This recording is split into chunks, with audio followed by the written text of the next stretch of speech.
Da, da, da, da. Good morning and welcome back to the Friday morning show with Deanna. Last week I completely forgot about the Friday morning show, to be perfectly honest, because it was the first day of the Empowered Women Conference, and all of my energy and all of my focus was going into that, and I had intended to do a show from Sun Peaks, but you know, sometimes things happen, you get a little busy, it's fine. So we're back. If you're here with me live, can you please comment in? Let me know that you're here. Let me know how you're feeling today and where you're watching from. I'd love to know that you're here with me. You may notice I'm in a slightly different location. Oh, hi Kelsey. Big love to you. You may notice I'm in a slightly different location than normal. This is my bedroom. And the reason for that is because I have the privilege of having three, I guess, of my nephews here staying with me. 2 are human, 1 is furry. And so they're taking over the rest of the house, and I gave them all those spaces so that they can have naps and do all the things. So here I am right here, so yay. Good morning, Kelsey. Hi, Roberta. Are you in bed today, Roberta? Or are you up on the couch? Where are you this morning? Kelsey, bedtime talks. Yeah, totally. I wanna like lean back, but I feel like maybe that's a little bit too far, so we'll just stay right here. Okay, so if you're watching the replay, #replay, let me know that you're watching, and actually also tag me in your comments. So tag at Deanna Deacon Coaching or at Deanna Deacon, because sometimes it doesn't tell me when you're commenting in, and I want to come back and hang out with you while you're watching this in real time for you, okay? Roberta's on the couch. Awesome. Good to hear. So this morning we are talking about this concept that I've known for a long time, but has just recently come forward in terms of a phrase. I started following this, I don't even remember his name, this wonderful man who's based out of Vancouver, and he is very spiritually minded and very abundance minded. So he talks a lot about spirituality and making money and bringing those two together. So I've been following his podcast and just kind of engaging in some of his content. And one of the things that he received from one of his mentors was this concept of, you have to do it on your own, but you don't have to do it alone. And I want to talk about that today because this has been transformational in my life. There's so many things that I've learned over the past 5, 6, 7, 8, 9, 10, however many years that I've really been on this journey of personal development and spiritual growth. But the biggest thing that kind of wraps it all together is that yes, you do the work yourself. Yes, you do. You know, these Friday morning shows when I'm giving you tools and I'm giving you concepts and I'm giving you ideas, that's powerful and wonderful. But you receiving that, if you're not going to put it into place, if you're not going to implement it, then it's not doing anything. It's just taking up time, really. And so that's where we have to do the work. We have to do the work ourselves. We have to, do our abundance journaling. We have to do our gratitude journaling. We have to try out different types of meditation. We have to get ourselves into some sort of movement or workout or dance. We have to do the things ourselves. But it's so much easier and more fun and more supportive to do it in an environment of other people that are on a similar journey, right? Like, who here agrees with that? Who here feels like you have somebody that you can rely on or that is in a similar journey to you that you can just reach out and be like, oh my goodness, this is so hard. Or, oh my God, I finally did my gratitude journaling for 5 days in a row. Wow, give me a high five. Who feels like they have that kind of support somewhere in their life? I'd love to hear from you. Oh, Kelsey, you're in the office listening and working. Love it. So for me, Kelsey goes, yeah, hands up. I got some support. Good. For me, it took me a long time to actually be open to receiving support and to be open to seeing what that could look like. And I actually really learned a new layer of this throughout this conference that just happened, because I had so many incredible human beings supporting me for this, from the staff members that I had there from the beginning and throughout the conference, to my husband who was there to support me every step of the way, to the incredible sponsors and speakers that held the space within the room and helped come to different ideas as to how this was going to come forward, to the women that showed up in that room and allowed me to show up on stage as who I am. There was this entire full spectrum of support that I don't think I've ever allowed myself to open up to that much support ever. And it was incredible and overwhelming. But what I really learned from that in this new layer of you don't have to do it alone is that when you have someone to rely on, when you have a community or a collective or a group or even one person that you can turn to, it allows the hardest, darkest moments to not be so scary, to not be so dark, to not be so daunting and overwhelming. And when I talk about support, I think it's important to acknowledge So even in my personal life, my husband is an incredible support in my life. And he always has supported me, but it wasn't always in a way that I could receive. It wasn't always in a way where I was like, oh, he's amazing. Oh, he supports me so much. Because we had to learn how to have that relationship together. So there were times when I felt completely alone while being with him, especially in this journey of personal development, because he wasn't doing the same thing. And I think it's really important that the support that we have and the accountability we surround ourselves with is consciously chosen because it's other people that are doing similar work to us or have progressed to a different layer or level to what we aspire to. Because it's not, and if you were in the Empowered Woman Collective and you did the conscious relationships training, you'll probably remember this. It's not our job it's not their job to make us happy. It's not their job to give us what we need. It's nobody else's job. It's ours. But when we have someone that we can turn to in the depths of despair, when we're bawling our eyes out, when we're confused about life, when we don't know who we are, what our purpose is, and at the same time have someone that we can text or call or reach out to when we're celebrating the successes, when we feel on top of the world, when we're all the way up here, and then also someone that can help us move through these, it makes a big difference. And hi Lisa, I see you've joined us. When I started my coaching practice, I remember thinking like, cool, I started a business as a coach. People will hire me to be their coach. I'm not going to hire a coach for myself because I don't have any money, because I just started a business and I just paid a bunch of money for my training. And as I sat with that, I realized that doesn't make any sense, because if I'm going to be holding space for somebody else, if I'm going to be holding space for myself to do my own journeying, my own personal development, I have to have somebody else who's holding that space for me. And in my eyes, it's not fair to expect that of my husband or even of my girlfriends, because they also have their own lives going on. They also have their own personal development journeys, their own relationships, everything else going on in their lives. So while, yes, they can support me, I don't think it's fair and I don't think it's right for me to pour all of everything that I'm going through on top of them. And what I found in this is, since I've hired my own coach for the past 5-ish years, I haven't been without a coach. Since I've had this support for me, since I've been in different communities and collectives of, for me, different entrepreneurs, different spiritual minded individuals, those who are seeking deep personal development, when I'm surrounded by this type of community, it changes the way I see myself. It changes the way I speak to myself. It changes the way I show up within my own life. And that has transpired my relationship with my husband. And now we are able to support each other so much more, because I'm not desperate for him to fix me. I'm not desperate for him to help me make it make sense, because I have support for that. I have other places and other people I can turn to when I'm falling apart. I'm going to take a pause. I want to hear from you. How is this landing? How are you feeling? What are your thoughts around this? Share with me, comment in. How does this feel? Because this is a bit of a controversial topic, because I'm sure some people say no, like my partner and my best friends was the only people that I turn to. And I'm bringing forward a concept that for some of you might be like, I don't agree. And if so, that's beautiful. Bring it forward. I'd love to have a conversation about it. Because like I said, this is my view and my belief. But I really think it's valuable for us to extend ourselves to this beautiful realm of support pouring into us, and allow us to receive that support, receive that guidance, receive that accountability, receive that love in a place that isn't going to necessarily impact our everyday life like our partner or our best friends. Jennifer, I missed a bit because I just got on, but good morning. Good morning to you, Jennifer. I'm glad you're here. I normally stand up for these. I gotta get a little more into this. Okay. So the phrase is, you have to do it on your own, but you don't have to do it alone. You don't have to comment in, but I'm curious, how many of you have ever felt alone in this journey of personal development? In this journey of trying to figure out how to live life, how to be a good person, how to be who you're supposed to be. How many of you, take a moment and breathe that in, how many of you have felt alone or lonely, or like you're up against the world by yourself? That was one of the biggest takeaways from this conference this past weekend, that women realized, I'm not alone. The things I'm going through, everybody else is going through in their own way.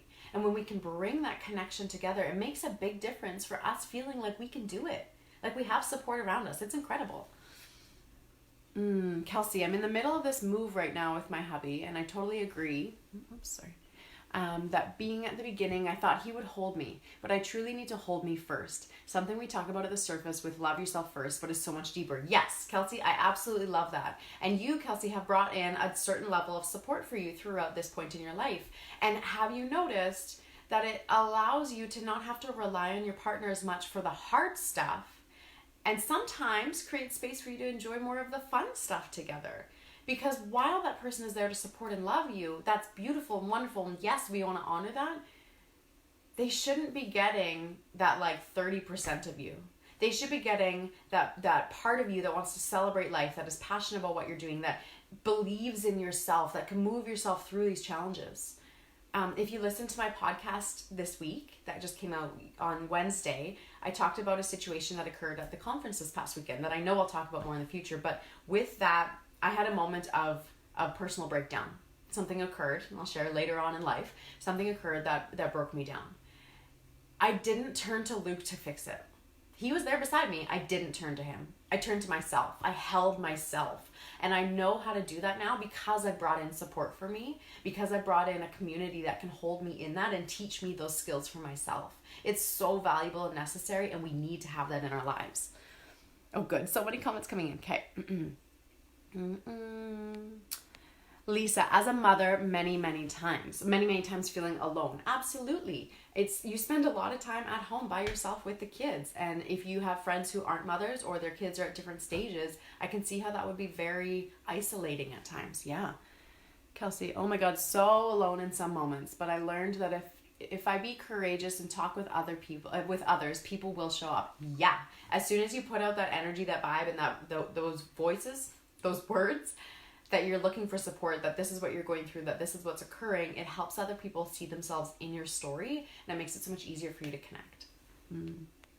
Jennifer, yes, have very much felt alone. And Jennifer, so what would you say from this past weekend? Like, didn't it feel good to feel like you were surrounded by a collective and community of women who get it, who also have felt that way, who also have gone through that? It makes a big difference.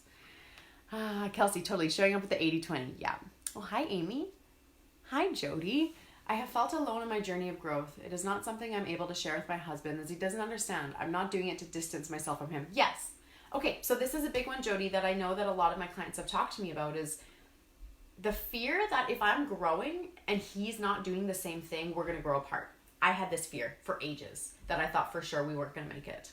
And what happens is, just because you expand and they're not doing the same thing as you, they're not exploring the same things, they're not reading the same books, they're not listening to the podcast, they're not doing that, it doesn't mean that you have to grow apart. You're simply growing and expanding in who you are. And the more you learn to hold and support and love yourself, the more you can teach how to love and support you to them. And the less you need that from them, because the more full you are from the inside out, the more you can show up for them. Now, for our journey, since I share a fair amount of it, Luke he's not interested in the same things as me. He doesn't read the same books. He's not doing Facebook Lives. He's not following a ton of people. He's not doing these things. And yet we are able, like, we've gone through our journeys and we're able to come back together over and over and over because we're committed to that relationship and committed to our open communication together. It's a really beautiful, powerful thing. And like I said from the conference, I don't turn to him to fix me. He holds me while I go through my journey, but he's not my fixer. I'm my fixer. And that's why it's important for us to have that community of support to help us realize that and like tangibly do it. Because our partners, especially if you have a male partner, chances are they want to help and fix it. They love you so much they want to fix it for you. That's not how it works. You got to do it yourself. Okay? Okay, Roberta. I feel alone a lot after my mom passed, but I've learned that I'm not alone. I've grown that I'm strong to be there for my boys. Yeah, Roberta, I've had lots of moments after my mom passed of feeling like, why can't you just be here? If only you were here, things would make more sense. If only you were here to talk me through this, to help me understand. But over the years, I've learned that even in her passing, and me not being able to reach out to her, teaches me how to hold myself.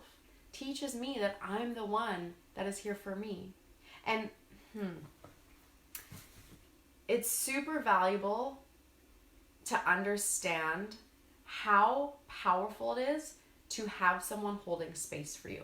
Okay, so like I said, for the past 5 years, I've always had a coach. You may have a different therapist. You may have a coach that you're working with. You may have a community of specific support that's consciously there to hold and support you. You learn so much about yourself by welcoming in this support. And I've heard myself say to so many clients that they called me in. I'm here doing what I do, and I've been doing it for years. You come to me when you're ready. You come join my programs when you're ready for it, meaning that you call in this level of support that I can offer. And I offer a lot. And I hold a lot of space for my clients because they deserve it and because they're ready to receive it. But you create that for yourself, which is why you might have, maybe there's a part of you that has wanted to join something for ages, or you've been eyeing up something for the past couple of years, but it wasn't quite ready. You weren't quite ready to just take action. When you're ready, you know. And it just feels fluid for you to say, yes, I need this and I want this. And it's because your soul is calling that level of support in. And what I've noticed with some of my clients is things are going pretty good. Then they hire me, and then sometimes things dip down a little bit. And it's not because of the work that we're doing. It's because intuitively they knew that this chaos was coming. They knew that all of this turmoil and upset and frustration was on its way subconsciously. And so they called in me to support them so they could move through that with grace and ease, and at least have someone that they can turn to. This has happened over and over. It's happened to me with clients or with coaches that I've worked with. We know what's coming intuitively. We always do. We know what's around on the horizon. And so when you feel that intuitive guidance that it's time for you to join a community, join a group program, hire a coach, hire a therapist, bring somebody in to support you, I highly recommend outside of your current circle. When you feel that guidance, when you feel inside like, I don't know why, but I think I'm supposed to do this. I don't have the money, but I think I should figure it out. I don't know if this is really what I need, but there's something saying I should try it. Follow that guidance. It literally changes your life. Literally. It's changed my relationship with my partner. It's changed my relationship with my family members. It's changed my relationship with my friends. Now when we get together, it's not always me trying to figure my life out and what do I need and how does this work and all of these things. I get to be present with them. Because I've got my space, I've got my support to move through all of these things. And when I'm with them, it gets to be more about them and not just all about me. Yeah?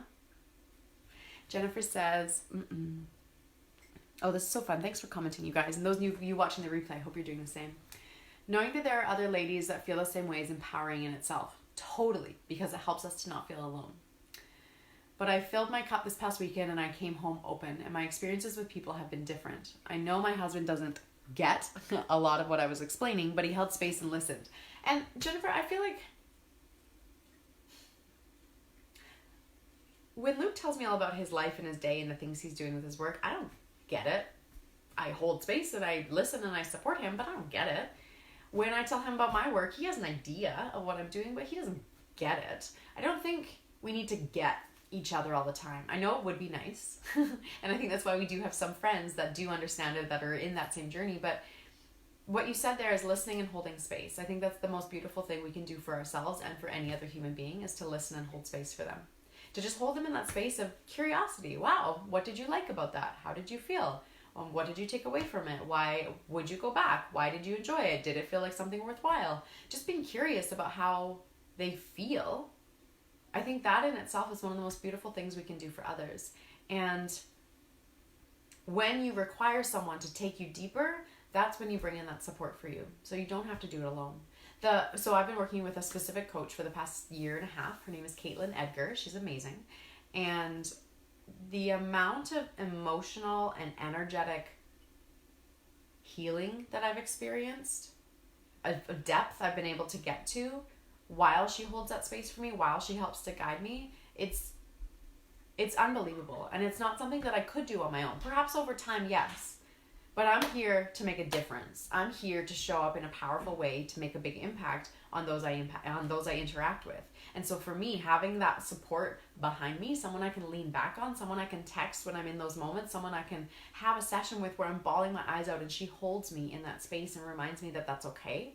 It reminds me that this is a part of the journey and that in this I'm healing myself, which in turn heals the conscious collective. It is everything to me. So I'm going to wrap it up here.